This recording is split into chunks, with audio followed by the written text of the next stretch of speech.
Shraddha Soni and welcome back to our channel Evolution Era. So, आज हम living word का second part complete करेंगे. ठीक है, चलिए. तो हमने फर्स्ट पार्ट में देखा था कि व्हाट इज लिविंग. ठीक है, इंट्रोडक्शन देख लिया था हमने लिविंग वर्ड का कि व्हाट इज लिविंग. लिविंग को नॉन लिविंग से आप कैसे डिफ्रेंशिएट करेंगे. ठीक है, और हमने देखा था इसी के साथ एनसीईआरटी ने जो 5 पैरामीटर दिए हैं लिविंग को डिफ्रेंशिएट करने के लिए, उनमें से हमने एक पैरामीटर कंप्लीट कर लिए थे, दैट इज ग्रोथ. अब फर्स्ट पार्ट में शायद मैंने एक क्वेश्चन पूछा था आप लोगों को कि बताइए कि ग्रोथ कौन सा फीचर है. हमने 2 फीचर के बारे में बात किए थे, एक कैरेक्टरिस्टिक फीचर जो कि फंडामेंटल फीचर भी बोलते हैं इसको, और एक है डिफाइनिंग फीचर. ठीक है, तो यहाँ पे देखते हैं कि भाई जो ग्रोथ है, ठीक है, वो कैरेक्टरिस्टिक फीचर है और डिफाइनिंग फीचर है. कौन सा फीचर है तो देखते हैं. ग्रोथ, अगर मैं ओवरऑल ग्रोथ की बात करूं, ठीक है, ओवरऑल ग्रोथ की बात करूं तो वो 2 टाइप के होते हैं. हमने फर्स्ट पार्ट में देखा था कौन कौन से. First is intrinsic and second is extrinsic. Right, हमने 2 टाइप की ग्रोथ देखी थी. फर्स्ट इज इंट्रिंसिक और second is extrinsic. Intrinsic growth कौन सी थी? जो सेल्फ डिवीजन के कारण हो रही थी, है ना, जो इंटरनली हो रही थी. ठीक है, अब सेल्फ डिवीजन के कारण हो रही थी तो मैंने क्या बोली थी कि इंट्रिंसिक ग्रोथ हमेशा कहाँ देखने को मिलेगी? लिविंग ऑर्गेनिज्म में देखने को मिलेगी. राइट, इंट्रिंसिक ग्रोथ हमेशा लिविंग ऑर्गेनिज्म में देखने को मिलेगी क्योंकि ये इंटरनल ग्रोथ है. किसके कारण हो रही है? सेल डिवीजन के कारण हो रही है. ठीक है, अब सेल डिवीजन की बात आ रही है, सेल की बात आ रही है तो हम लिविंग की बात करेंगे. ठीक है, कोई भी एक्सेप्शन है क्या यहाँ पे? जितने भी लिविंग ऑर्गेनिज्म है सारे के सारे के पास क्या है? सेल है. ठीक है, और सेल है तो सेल डिवीजन भी होगा. राइट, मतलब कि इंटरनल ग्रोथ हो रहा है विदाउट एनी एक्सेप्शन. अब आते हैं एक्सट्रिंसिक की बात. तो एक्सट्रिंसिक कहाँ हो रहा था? किसके कारण हो रहा था? Deposition, accumulation. किसका डिपोजिशन? तो deposition of material, matter. Right, तो जो एक्सट्रिंसिक ग्रोथ है वो मेनली कहाँ देखने को मिलेगी? नॉन लिविंग में. बोल सकते हैं हम डिपोजिशन, एक्यूमुलेशन कहाँ हो रहा है? नॉन लिविंग में हो रहा है. राइट, जैसे सैंड ड्यून, माउंटेन, ये सब क्या है? डिपोजिशन है. ठीक है, तो नॉन लिविंग में एक्सट्रिंसिक ग्रोथ हो रहा है और इंट्रिंसिक ग्रोथ कहाँ हो रहा है? लिविंग में हो रहा है. तो अगर मैं स्पेसिफिक इंट्रिंसिक ग्रोथ के बारे में बोलूं कि इंट्रिंसिक ग्रोथ कौन सा फीचर है तो आप क्या बोलोगे? Intrinsic growth is defining feature.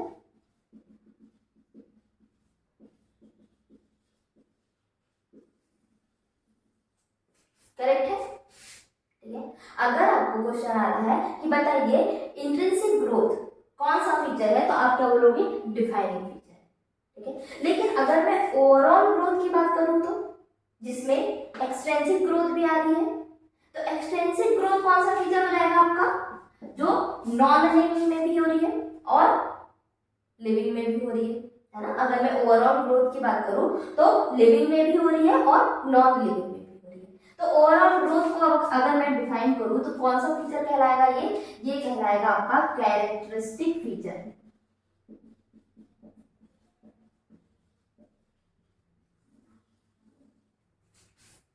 ठीक है, तो अगर आपको किसी ने पूछा कि बताइए ग्रोथ कौन सी फीचर में है तो आप क्या बोलोगे? कैरेक्टरिस्टिक. लेकिन अगर आपको किसी ने कहा कि इंट्रिंसिक ग्रोथ बताइए तो आप क्या बोलोगे?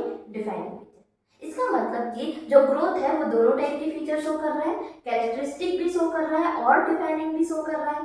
राइट, चलिए, तो ये होता है ग्रोथ के बारे में डिटेल. ठीक है, इसका जो फर्स्ट वीडियो है, अगर आप यहाँ से देखना स्टार्ट कर रहे हैं, ये सेकंड पार्ट है. फर्स्ट पार्ट देखना है आपको तो मैं डिस्क्रिप्शन में आपको लिंक दे दूंगी, आप जाके फर्स्ट पार्ट भी देख सकते हैं.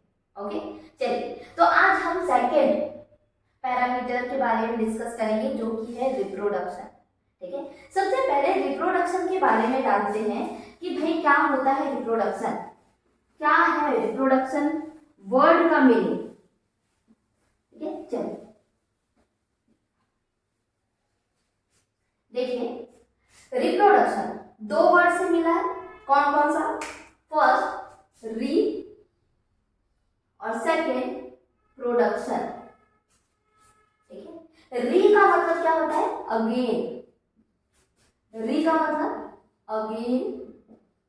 ठीक है, प्रोडक्शन का मतलब प्रोड्यूस करना, है ना, कुछ प्रोड्यूस हो रहा है। ठीक है, प्रोडक्शन का मतलब क्या है, प्रोड्यूस। इसका मतलब कि कुछ अगेन प्रोड्यूस हो रहा है, राइट, कुछ तो है जो अगेन प्रोड्यूस हो रहा है, प्रोड्यूस होते जा रहा है, होते जा रहा है, again and again and again, उसी को क्या बोल रहे हो, रिप्रोडक्शन बोल रहे हो। ठीक है, तो अब यहाँ पे डेफिनेशन देखो, in multicellular organism reproduction refers to the production of progeny. किसका प्रोडक्शन हो रहा है, प्रोजेनी। ठीक है, एक और वर्ड है प्रोजेनी के लिए, कौन सा है, ऑफस्प्रिंग। ठीक है, क्या बोलते हैं हम, ऑफस्प्रिंग भी बोलते हैं। ठीक है, तो प्रोजेनी का प्रोडक्शन हो रहा है किससे, पेरेंट सेल से। ठीक है, पेरेंट सेल से क्या बन रहे हैं, प्रोजेनी बन रहे हैं। ठीक है, जो कि पोसेसिंग फीचर मोर और less similar to those of parent. More और लेस का क्या मतलब है, मोर और लेस का क्या मतलब हो जाएगा, यहाँ पे देखिए मेरे पास दो पेरेंट है, पेरेंट नंबर 1 और पेरेंट नंबर 2। ठीक है, मान लेते हैं ये क्या है आपका फीमेल और ये क्या है आपका मेल। ठीक है, पेरेंट नंबर 1 और पेरेंट नंबर 2 दो टाइप के पेरेंट्स हैं हमारे। इनके पास, ठीक है, इनके पास क्या होगा, इनके पास होंगे क्रोमोसोम। कितने क्रोमोसोम होंगे, ह्यूमन का एग्जांपल ले रहे हैं हम तो 46 क्रोमोसोम। ठीक है, अब ये 46 क्रोमोसोम सारे के सारे क्रोमोसोम एक साथ दे देंगे क्या दोनों पेरेंट्स। अगर मान लो ये 46 क्रोमोसोम अपना दे रहा है प्रोजेनी को और ये 46 क्रोमोसोम अपना प्रोजेनी को दे रहा है, ठीक है, तो टोटल कितने हो जाएंगे हमारे फ्यूज करने पे, 92 हो जाएंगे। ये मान लो एक प्रोजेनी बन गई। अब कोई भी ह्यूमन बीइंग 92 क्रोमोसोम कैरी करता है, नहीं करता, राइट, तो ये तो गलत हो गया, एबनॉर्मल हो गया। इसका मतलब ऐसा कुछ तो नहीं है, ऐसा कुछ तो नहीं हो रहा है, तो क्या हो रहा है, ठीक है, अगर ऐसा कुछ हो रहा है तो मोर सिमिलर बोल देंगे कि भाई पूरा बिल्कुल डिट्टो अपने पेरेंट्स के जैसे कोई प्रोजेनी आ रही है, क्योंकि हर एक कैरेक्टर आ रहा है। 46 क्रोमोसोम मतलब 46 कैरेक्टर्स, क्रोमोसोम क्या है, कैरेक्टर्स है। ठीक है, तो हर एक कैरेक्टर प्रोजेनी में आ रहा है, तो बिल्कुल सिमिलर प्रोजेनी होगी प्रोड्यूस। ठीक है, तो ऐसा नहीं हो रहा है यहाँ पे। यहाँ पे क्या होगा, ये 46 क्रोमोसोम हाफ होके कितनी हो जाएगी, 23। ठीक है, क्रोमोसोम कैसे होंगे, हाफ हो जाएंगे। किसके थ्रू हाफ होंगे, तो सेल डिवीजन में मियोसिस के थ्रू, राइट। मियोसिस क्या है, रिडक्शनल डिवीजन, याद करो। ठीक है, तो यहाँ पे क्या हो जाएगा, क्रोमोसोम हाफ हो जाएंगे, क्रोमोसोम का नंबर, और ये फ्यूज होके अब 46 की एक प्रोजेनी प्रोड्यूस। ठीक है, ये नॉर्मल है। तो यहाँ पे देखो कि जो फीमेल है उससे हाफ गुणसूत्र आ रहे हैं, हाफ क्रोमोसोम आ रहे हैं। ठीक है, अब हाफ क्रोमोसोम आ रहे हैं मतलब कैरेक्टर कम आ रहे हैं, इनके कैरेक्टर भी कम आ रहे हैं, मतलब मिक्सचर हो रहा है यहाँ पे। ठीक है, दोनों पेरेंट्स के मिक्सचर हो रहा है, राइट। तो यहाँ पे क्या हो रहा है कि ये पूरी तरीके से अपने पेरेंट्स से सिमिलर नहीं है, लेकिन हम ये भी नहीं बोल सकते कि पूरी तरीके से नहीं है, इसीलिए यहाँ मोर और लेस लगाया है। ठीक है, मतलब कि आधे जो क्रोमोसोम है वो मम्मी से आ रहे हैं और आधे क्रोमोसोम किससे आ रहे हैं, पापा से आ रहे हैं, मतलब कि दोनों की कैरेक्टर है हमारे पास, है ना। पूरी मम्मी जैसे भी नहीं है और पूरे पापा जैसे भी नहीं है, आधे आधे। समझ में आ गई बात। ठीक है, तो मोर और लेस का ये मतलब हो गया। अब यहाँ पे देखो कि ये तो बात हुई इंट्रोडक्शन की कि भाई रिप्रोडक्शन क्या है। ठीक है। तो नॉर्मल अगर लैंग्वेज में बोले तो रिप्रोडक्शन है कि दो पेरेंट या एक पेरेंट, अभी हम पढ़ेंगे, ठीक है, दो या एक पेरेंट से कोई नई प्रोजेनी का प्रोड्यूस होना क्या कहलाता है, रिप्रोडक्शन कहलाता है, ठीक है। चलिए देखते हैं रिप्रोडक्शन कितने टाइप के होते हैं। जैसे कि अभी मैंने बोली कि किसी में दो पेरेंट्स होते हैं, किसी में एक पेरेंट ही इन्वॉल्व होता है। तो इस आधार पे जो रिप्रोडक्शन है वो कितने टाइप के होंगे, दो टाइप के होंगे, ठीक है। चलिए देखते हैं कौन कौन से टाइप है रिप्रोडक्शन के। चलिए देखते हैं रिप्रोडक्शन टू टाइप्स के होते हैं, कौन कौन से, सेक्सुअल रिप्रोडक्शन और एसेक्सुअल रिप्रोडक्शन, ठीक है। तो सेक्सुअल रिप्रोडक्शन में मेनली क्या होता है, देखिए सेक्सुअल रिप्रोडक्शन में first point often involve two parent, ठीक है। सेक्सुअल रिप्रोडक्शन में हमेशा दो पेरेंट का इन्वॉल्वमेंट है। जैसे कि अभी हमने एग्जांपल में देखा था पेरेंट नंबर 1 जो कि फीमेल है और पेरेंट नंबर 2 जो कि मेल है, ठीक है। तो सेक्सुअल रिप्रोडक्शन हमेशा तब पॉसिबल है जब हमारे पास दो पेरेंट्स इन्वॉल्व, ठीक है। अब दो पेरेंट्स इन्वॉल्व है, सेक्सुअल रिप्रोडक्शन हो रहा है, तो क्या हो जाएगा, यहाँ पे गैमीट्स का प्रोडक्शन हो जाएगा, ठीक है। गैमीट्स प्रोड्यूस होंगे, ठीक है। और इंपॉर्टेंट वर्ड, यहाँ पे देखो सेक्सुअल रिप्रोडक्शन हो रहा है, दो पेरेंट्स है, दोनों पेरेंट्स के क्रोमोसोम आ रहे हैं, ठीक है। दोनों पेरेंट्स के क्रोमोसोम आ रहे हैं और दोनों पेरेंट्स के क्रोमोसोम क्या करेंगे, मियोसिस करेंगे, मियोसिस करके हाफ हो रहे हैं, ठीक है। तो मियोसिस के टाइम पर यहाँ पे क्या होता है, क्रॉसिंग ओवर होती है, ठीक है। जब हम सेल डिवीजन पढ़ेंगे तब आप पढ़ेंगे कि भाई यहाँ पे क्या हो रहा है, सेक्सुअल रिप्रोडक्शन में क्रॉसिंग ओवर हो रही है। क्रॉसिंग ओवर का मतलब क्या है कि जो मेल और फीमेल के जो क्रोमोसोम है वो आपस में क्या कर रहे हैं, क्रॉस कर रहे हैं, ठीक है। आपस में क्रॉस करेंगे, डिटेल में हम सेल डिवीजन में देखेंगे। तो उसी क्रॉसिंग ओवर के कारण यहाँ पे क्या आ जाता है, यहाँ पे आ जाता है जेनेटिक वेरिएशन। क्या आ रहा है यहाँ पे, जेनेटिक वेरिएशन आ रहा है। अब ये बताइए कि क्यों जेनेटिक वेरिएशन आ रहा है सेक्सुअल रिप्रोडक्शन, ठीक है, क्रॉसिंग ओवर के कारण आ रहा है, पर ऐसा क्यों होता है, ऐसा क्यों हुआ। अब ऐसा इसलिए हुआ कि मान लो, ठीक है, ऐसा क्रॉसिंग ओवर इसलिए होता है, जेनेटिक वेरिएशन इसलिए आते हैं ताकि जितनी भी जो डिसीज है उसका रेशियो कम हो जाए, ठीक है। जो डिसीज है जो पेरेंट्स में अगर होगी तो उनका रेशियो यहाँ पे कम हो जाएगा, इसलिए वेरिएशन लाते हैं, म्यूटेशन नहीं होना चाहिए यहाँ पे, ठीक है। चलिए तो ये हो गई सेक्सुअल रिप्रोडक्शन की बात। यहाँ पे हमेशा टू पेरेंट्स इन्वॉल्व होंगे, जैसे कि पेरेंट नंबर 1 और पेरेंट नंबर 2, ठीक है, दोनों पेरेंट इन्वॉल्व होंगे। इनके 46 क्रोमोसोम, इनके 46 क्रोमोसोम, ये हाफ होके 23 बनाते हैं जो कि होते हैं गैमेट्स, ठीक है। यहाँ पे गैमेट्स बनते हैं और गैमेट के बाद ये फ्यूज होके 46 क्रोमोसोम की प्रोजेनी बना देते हैं, ठीक है। तो ये हुआ आपका सेक्सुअल रिप्रोडक्शन।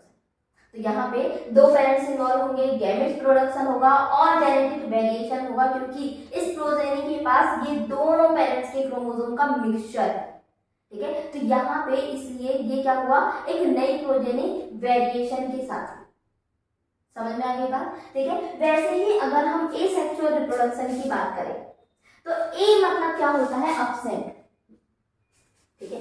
ए मतलब अब्सेंट, इसका मतलब कि सेक्सुअल रिप्रोडक्शन जैसे बिल्कुल नहीं होगा, ठीक है। अब यहाँ पे क्या होने वाला है, तो यहाँ पे सिर्फ इन्वॉल्व ओनली वन पेरेंट, ठीक है। यहाँ पे सिर्फ और सिर्फ आपको एक पेरेंट देखने को मिलेगा, ना ही कोई फीमेल और ना ही कोई मेल, ठीक है, सिर्फ एक पेरेंट। नेक्स्ट, अब एक पेरेंट से तो गैमेट बनेगा क्या, नहीं बनेगा, क्यों, क्योंकि यहाँ क्रॉसिंग ओवर नहीं हो रही है, ठीक है। यहाँ पे क्रॉसिंग ओवर नहीं हो रही है, इसलिए गैमेट नॉट प्रोड्यूस, ठीक है। अब गैमेट नहीं बन रहे हैं तो जेनेटिक वेरिएशन का तो सवाल ही नहीं उठता, ठीक है। तो यहाँ पे जेनेटिक वेरिएशन भी नहीं होता है, जेनेटिक वेरिएशन नॉट, ठीक है। अब एग्जाम्पल बताइए मुझे सेक्सुअल रिप्रोडक्शन का। जो एग्जाम्पल है वो बहुत कॉमन है, कौन? मैमल्स, ठीक है, मैमल्स।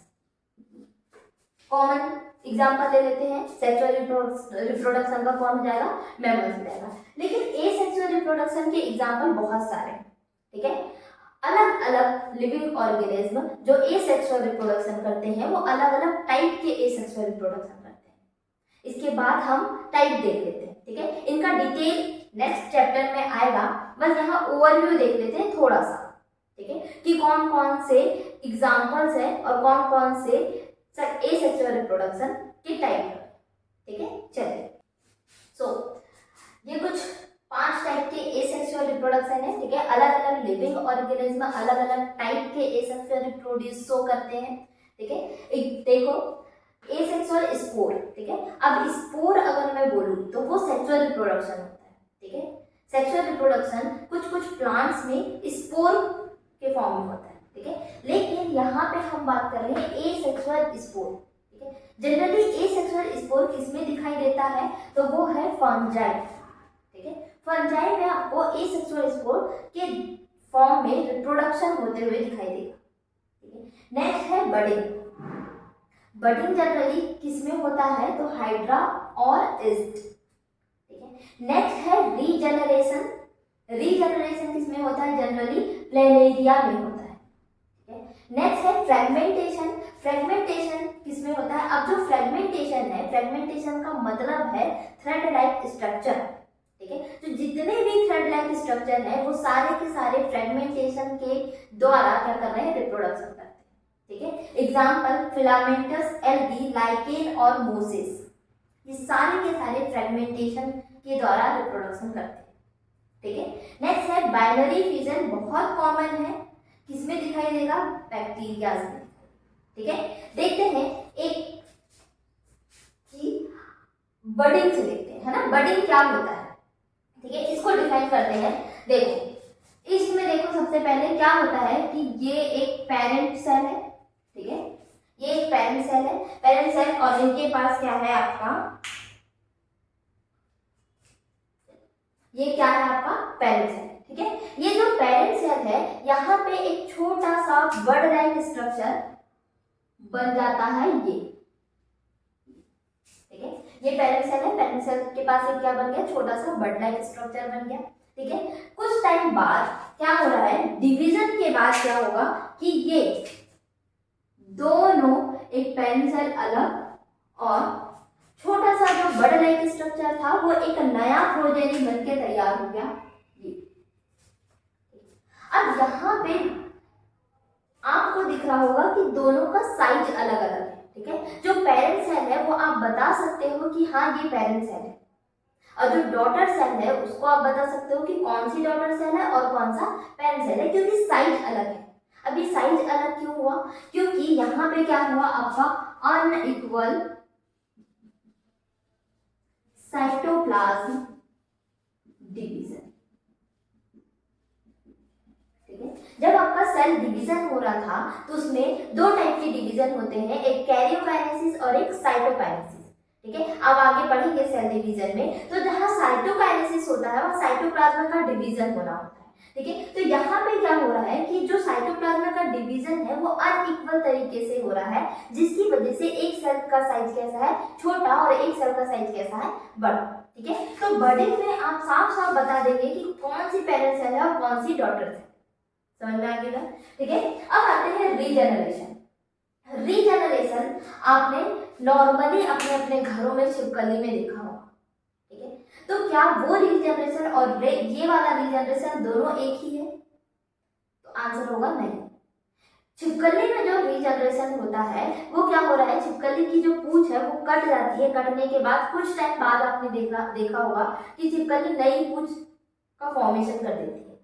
लेकिन जो कटी वाली पूंछ है वो नई छिपकली तो नहीं बना रही है, राइट। अभी भी मेरे पास पूंछ कटने के पहले भी एक छिपकली थी और पूंछ नई पूंछ का फॉर्मेशन होने के बाद भी एक ही छिपकली है। यहाँ किसी भी नई चीज का प्रोडक्शन नहीं हो रहा है, राइट। और मैंने रिप्रोडक्शन क्या बोला है कि किसी चीज का प्रोडक्शन, अगेन प्रोडक्शन, यहाँ पे कोई नया लिविंग ऑर्गेनिज्म का प्रोडक्शन नहीं हुआ है, सिर्फ कटा हुआ पार्ट का प्रोडक्शन हो रहा है, जिसके कारण कोई नया लिविंग ऑर्गेनिज्म नहीं बन रहा है, लेकिन यहाँ पे प्रोडक्शन होता है। देखते हैं कैसा, ठीक है। एग्जाम्पल लेते हैं प्लेनेरिया।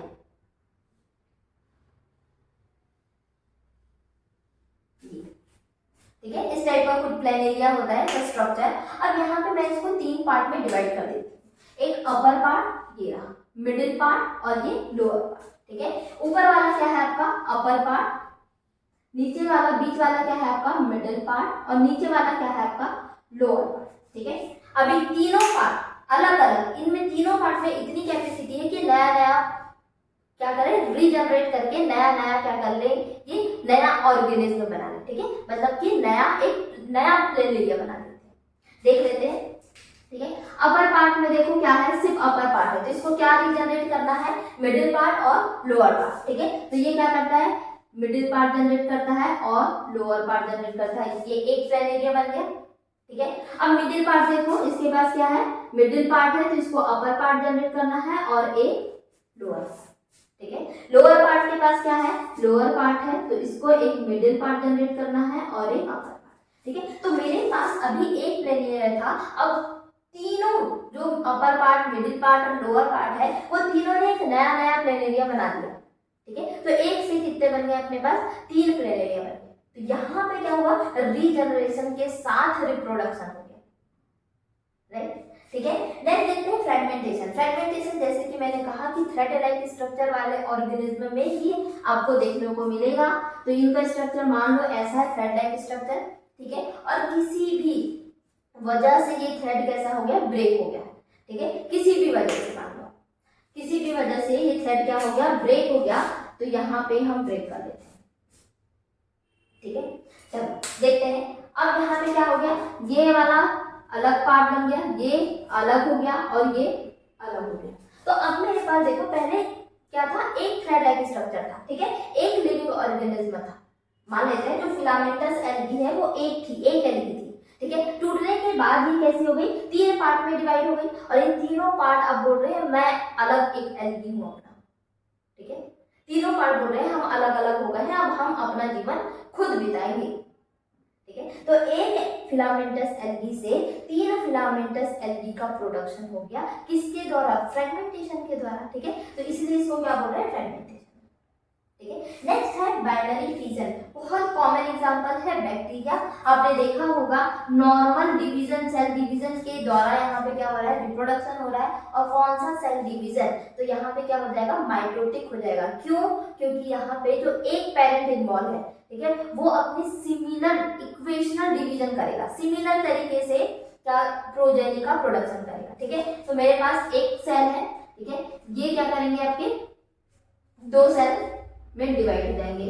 अभी मैं 2 बना रही हूँ, मल्टीप्लाई हो सकते हैं। ठीक है, मिलियंस ऑफ सेल बना सकते हैं। हम एग्जांपल के लिए 2 ही में डिवाइड कर रहे हैं। ठीक है, तो ये जो पेरेंट सेल है, ठीक है, साइज अलग अलग बन गया है लेकिन साइज सेम है।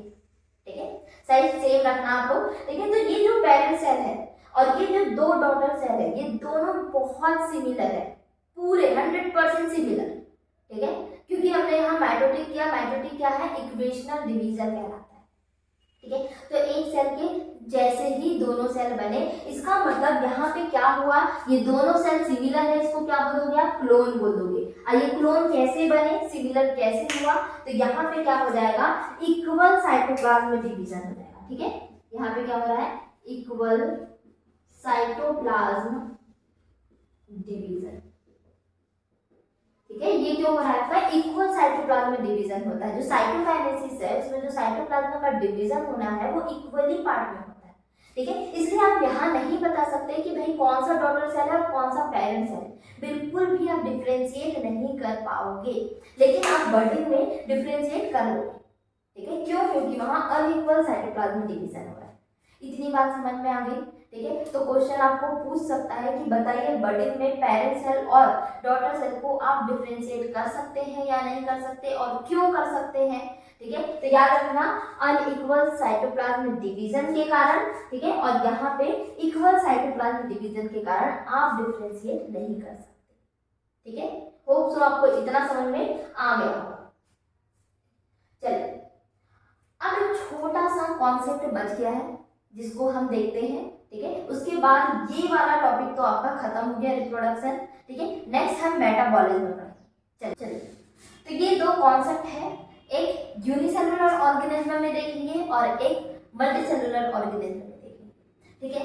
तो यहाँ पे देखिए कि जो ग्रोथ है और जो रिप्रोडक्शन है, ठीक है, यहाँ पर यूनिसेलुलर ऑर्गेनिज्म में सबसे पहले देखेंगे जैसे कि bacteria, amoeba, reproduction is synonymous, ठीक है, विद ग्रोथ। इसका मतलब क्या है कि जो ग्रोथ और रिप्रोडक्शन है, ठीक है, ग्रोथ और रिप्रोडक्शन है वो एक साथ चल रहा है, कहां पर, यूनिसेलुलर ऑर्गेनिज्म में, ठीक है। एग्जांपल देखेंगे अब बैक्टीरिया में, तो मान लो कि ये है एक बैक्टीरिया, ये एक पेट्री प्लेट है, ठीक है। पेट्री प्लेट में मैंने यहाँ पे एक बैक्टीरिया रखी, आप 1 घंटे बाद जब आके देखेंगे, ठीक है, यहाँ पे बैक्टीरिया की ग्रोथ होने के लिए सारे चीज हमने यहाँ रख दिए, ठीक है, सारा न्यूट्रिएंट हमने यहाँ पे रख दिए इस पेट्री प्लेट में, और 1 घंटे बाद आप जब देखोगे तो आप यहाँ देखेंगे कि सेम टाइप के जो बैक्टीरिया है उसकी मल्टीपल कॉपीज हो चुकी है, ठीक है, मिलियंस ऑफ बैक्टीरिया बन चुके हैं यहाँ पे न्यू बैक्टीरिया। अब आप बताइए, जब हमने ग्रोथ पढ़ा था तो ट्विन कैरेक्टर पढ़ा था, कौन कौन से हैं, first increase in cell number, ठीक है, और इंक्रीज इन मास।